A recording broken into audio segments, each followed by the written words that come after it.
À l'ordre, s'il vous plaît. Ayant constaté le quorum, je déclare la séance de la Commission des relations avec les citoyens ouverte. La commission est réunie afin de poursuivre l'étude détaillée du projet de loi numéro 84, loi sur l'intégration nationale. Alors, dans les articles suspendus, nous allons commencer par l'article 10. Vous voulez donc, avec ce nouvel article, limiter davantage les organismes auxquels la politique va s'appliquer. Est-ce que ma compréhension est bonne? Madame la Présidente, faisant suite, si on regarde par rapport à l'article original, on disait que la politique pouvait s'appliquer à des personnes morales ou à des entreprises dont une partie du financement provient d'un ou plusieurs organismes de l'État. Ça couvrait très, très, très large. On en avait parlé lors des dernières séances. Maintenant, on précise que ce qui peut être visé, ce sont les organismes qui sont liés essentiellement au parcours scolaire. Là. Comme j'ai dit, le réseau public d'éducation était déjà visé de toute manière. Donc, on vient préciser ici et donc, d'une certaine manière, mieux cibler des organismes qui pourraient être visés parce que précédemment, l'article original couvrait extrêmement large. Là, on vient davantage se concentrer sur le réseau d'éducation et d'enseignement supérieur. Donc, la politique gouvernementale va s'appliquer à ces organismes-là. Et là-dedans, on ne parle plus de financement. Est-ce que je lis bien? Ici, bien, c'est un... l'article 10 ne parle pas de financement. De toute manière, l'article 10 ne rendait pas et ne rend toujours pas du financement conditionnel. Donc ici, on parle de la politique. À quel organisme la politique pourrait s'appliquer? Voilà l'utilité de l'article 10. Là, donc, Monsieur le ministre, on avait cette discussion-là sur le communautaire, là, puis l'autonomie communautaire. Là, vu qu'on détache la question du financement lié pour l'article 10, puis on verra 16 tantôt, là, mais pour 10, les organismes communautaires PSOC ne sont plus visés par 10, si ma compréhension est bonne. Votre compréhension est bonne. Parfait. Puis là, il y aura une autre discussion à faire sur 16, là, mais 10, ils n'y sont plus. L'article 16 initial, lors du dépôt du projet de loi. 16. Le gouvernement peut déterminer par règlement, parmi les formes d'aide financière que peuvent octroyer les organismes auxquels la politique nationale sur l'intégration à la nation québécoise et à la culture commune s'applique, celle dont l'objet doit être compatible avec le modèle québécois d'intégration nationale et ses fondements. 16. Les conditions d'octroi de toute aide financière pour soutenir des projets par un organisme auquel s'applique la politique nationale sur l'intégration à la nation québécoise et à la culture commune doivent être compatibles avec l'intégration nationale et ses fondements. Le gouvernement peut toutefois rendre cette exigence inapplicable dans les cas qu'il détermine par règlement. Un tel règlement peut viser l'ensemble des organismes ou certains d'entre eux. L'article 12 s'applique au présent article avec les adaptations nécessaires.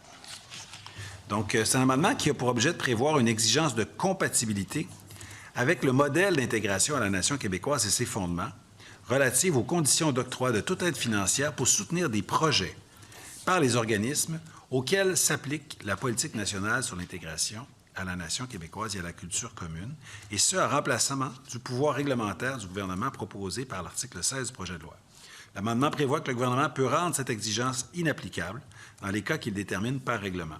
Il prévoit également de rendre applicable l'article 12 du projet de loi afin de permettre au ministre de la langue française de requérir de tout organisme auquel s'applique la politique des informations quant au respect de cette exigence et pour l'exercice du pouvoir réglementaire du gouvernement. Donc, par rapport à l'article 16 initial, on voit des différences. On parle ici, oui, d'aide financière ici. Par contre, on parle de conditions d'octroi. On dit qu'on y va ici sur les projets. Et c'est là une nuance qui est importante.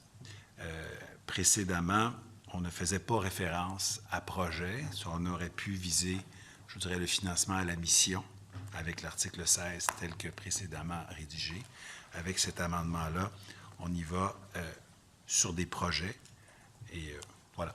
Donc là, M. le ministre, 16, c'est les conditions d'octroi de toute aide financière pour soutenir des projets par un organisme auquel s'applique la politique nationale. Donc, encore faut-il en amont que la politique nationale s'applique à eux. On s'entend? Oui, mais attention. La politique s'applique à l'ensemble des ministères Oui. et à l'ensemble des organismes. Là, on réfère à l'article, c'était 8? 8. 8. Voilà. Et donc, on réfère à la liste là, qui est dans la Charte de langue française. Par exemple, une municipalité. La politique s'applique à une municipalité. Donc, ici, la municipalité, pour soutenir un projet, devra s'assurer que ce dit projet est compatible avec l'intégration nationale et ses fondements. Donc, la municipalité, elle, est visée par la politique. L'organisme n'est pas visé par la politique, mais le projet soumis par l'organisme doit être compatible avec la loi et le modèle. Qu'est-ce qui exclut le PSOC dans la lecture, là, par exemple? Parce que dans le fond, le PSOC, ça découle d'un financement du ministère de Santé et Services sociaux, qui lui est visé par l'annexe 1. Est-ce que le même chemin ne se fait pas? Puis comment on s'assure de le préserver? Puisque vous l'avez verbalisé, là, cette volonté-là, que ce soit par projet et non pas la mission.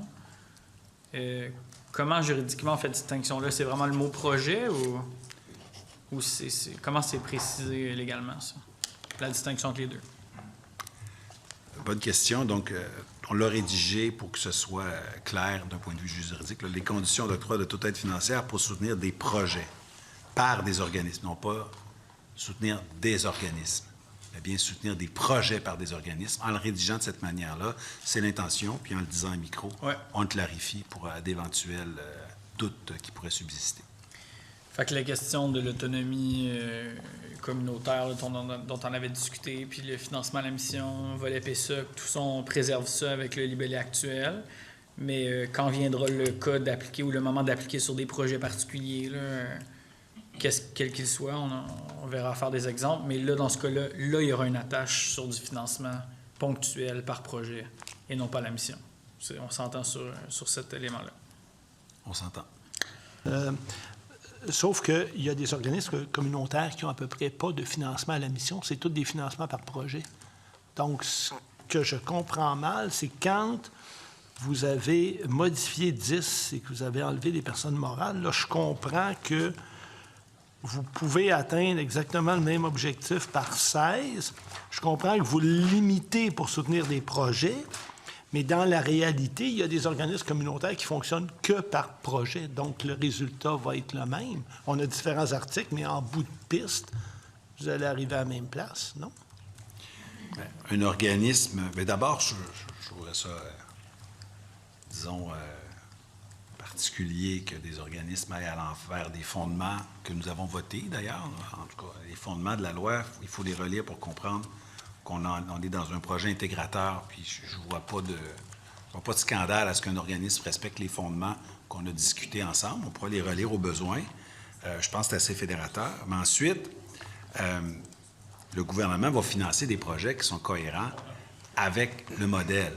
Ceci dit, s'il y a un organisme qui va faire une levée de fonds pour faire quelque chose qui est contraire au modèle, je vais trouver ça dommage, mais ce ne sera pas interdit. Un organisme peut se financer aussi de d'autres manières que juste de recevoir directement des subsides de l'État. Oui, sauf que je vous ai écouté très attentivement, puis c'est vous qui nous avez dit qu'à 10, vous aviez modifié 10 parce que personne morale ou des entreprises, ça peut être trop large. C'est les mots que vous avez utilisés. Mais là, moi, je lis 16, puis vous pouvez arriver au même résultat. Fait que là, c'est là que j'ai un peu de difficulté à vous suivre. Mais je comprends que c'est sûr que la loi s'applique qu'à tous. Ça, c'est clair dans ma tête. Puis je comprends qu'ici, vous dites des projets, mais comme je vous dis, c'est qu'il y a plusieurs organismes communautaires qui se financent uniquement par projet. Fait que là, vous allez arriver à un résultat similaire à ce que vous venez d'enlever à 10. Alors, en quoi vous allez restreindre? Au fond, elle est là, ma question. Bien, je pense qu'il y a quand même une nuance assez importante. On parle d'articles qui ont été retirés, là, qui ne sont pas là, mais pour les fins de discussion, je vais jouer le jeu. Là. L'article 10 initial permettait de viser des organismes lorsqu'ils recevaient des fonds par la politique. Et là, si un organisme était visé par la politique, c'était tout l'organisme qui était visé par la politique. Là, on est ailleurs. On dit un projet X subventionné par l'État, ce projet-là doit être compatible avec notre modèle d'intégration nationale. Donc, si un organisme veut recevoir pour un projet très précis du financement, bien, effectivement, il ne faudra pas qu'il aille à l'encontre avec l'argent de l'État contre le modèle québécois d'intégration nationale. Mais il ne s'agit pas ici d'imposer à l'ensemble de l'organisme, pour toutes ses activités, une politique. C'est quand même une nuance qui est très importante. Je comprends qu'il y a eu des discussions eu égard au PSOC puis au financement de la mission. Là, tu sais, souvent, le PSOC constitue une partie des fois plus grande, des fois moins grande du financement complet d'un organisme. Là. Puis il y a beaucoup d'appels à projets, puis il y a beaucoup de financement qui s'ajoutent par projet sur le financement à la mission globale. Comment est-ce que, dans le cas d'un organisme là, qui, par exemple, reçoit un financement PSOC minoritaire, là, qui est peut-être à 20 ou 22 % de son financement, peut-être moins que ça, on s'assure qu'il puisse préserver son autonomie si, dans l'ensemble des projets auxquels il applique, finalement, il est visé par l'article 16? Donc, essentiellement, parce que vous avez semblé m'énoncer une volonté de préserver l'autonomie du communautaire, là. Moi, j'en connais des organismes là, qui cumulent 7, 8, 9, 10 appels à projets.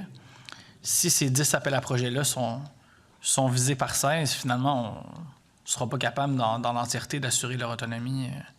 Est-ce que vous avez discuté de ça ou réfléchi de ce point-là avec votre collègue aux services sociaux ou les autres? Bien, l'intention du gouvernement, c'est que l'intégration nationale trouve son application.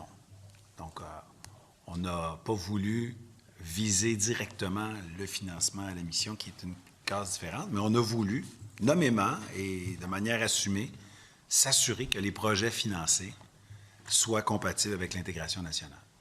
Et je répète, là, le modèle d'intégration nationale, les fondements suivants, là, c'est la culture québécoise et la culture commune. C'est le socle qui permet à tous les Québécois de bâtir une nation unie.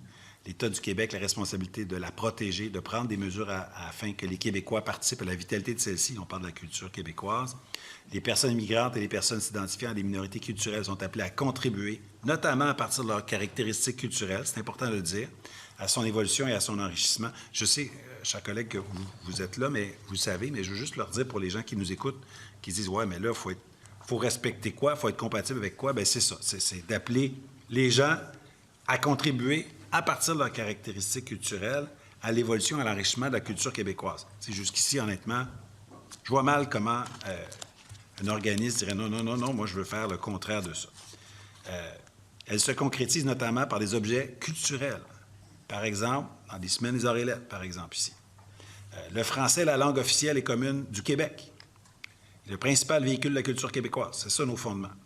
Il est la langue d'accueil et d'intégration des personnes immigrantes qui leur permet d'interagir, de s'épanouir au sein de la société québécoise, de participer au développement de celle-ci. La langue, c'est la langue de communication interculturelle qui permet le rapprochement entre les personnes s'identifiant à la majorité francophone et celles s'identifiant à des minorités culturelles, qui permet à tous les Québécois de participer à la vie publique dans la société. Le français doit être protégé et valorisé par l'État du Québec et par tous les Québécois. 3. L'adhésion aux valeurs démocratiques, aux valeurs québécoises, exprimées notamment par la Charte des droits et libertés de la personne, dont l'égalité homme-femme dont l'égalité entre les femmes et les hommes, ainsi, on a ajouté ça ensemble, ainsi que la lutte contre le racisme et la discrimination. La laïcité du Québec, je continue. La possibilité à tous de participer à la société québécoise, dont l'identité est intimement liée au territoire québécois, ainsi qu'à ses réalités locales et régionales, on l'avait amendé à ces cas-là. La reconnaissance de la primauté des lois. Donc, essentiellement, il n'y a pas que ça, mais ce sont les fondements du modèle.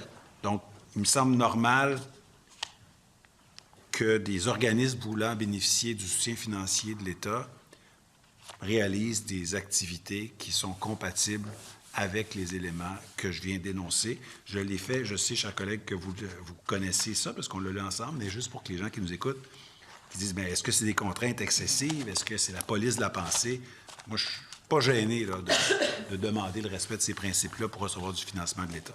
Je partage ou je souligne un élément d'inquiétude qui nous est notamment relevé là, par rapport à l'autonomie du communautaire. Je pense que c'est deux respects ou deux éléments qui sont comprenables et sur lesquels là, il ne m'appartient pas aujourd'hui nécessairement de hiérarchiser, là, mais c'est sûr qu'il y a une partie d'éléments d'inquiétude qui peut être comprise de la part d'un réseau communautaire qui défend son autonomie. Puis là, le ministre fait la distinction dans la mission et par projet. Moi, j'ai pour vision un communautaire pleinement autonome qui, de facto, respecte de toute façon, je pense à l'immense majorité, voire l'unanimité, les principes de valeur. La preuve, c'est qu'on n'en a démontré ou dénommé aucun qui pouvait constituer le contre-exemple. Ça parle, ça, quand même aussi. C'est quand on vient chercher ou gratter qui ne le respecterait pas. Pour l'instant, on n'en a pas vu. Fait que, évidemment que j'en suis, là, de ce que vous venez de dire, M. le ministre, je l'entends. Mais pour moi, il aurait été possible de faire ça tout en préservant l'entièreté de l'autonomie du communautaire, incluant le par-projet. Mais évidemment, ce que je dis là, c'est sans remettre en question les principes et l'importance des fondements qu'on s'est donnés précédemment.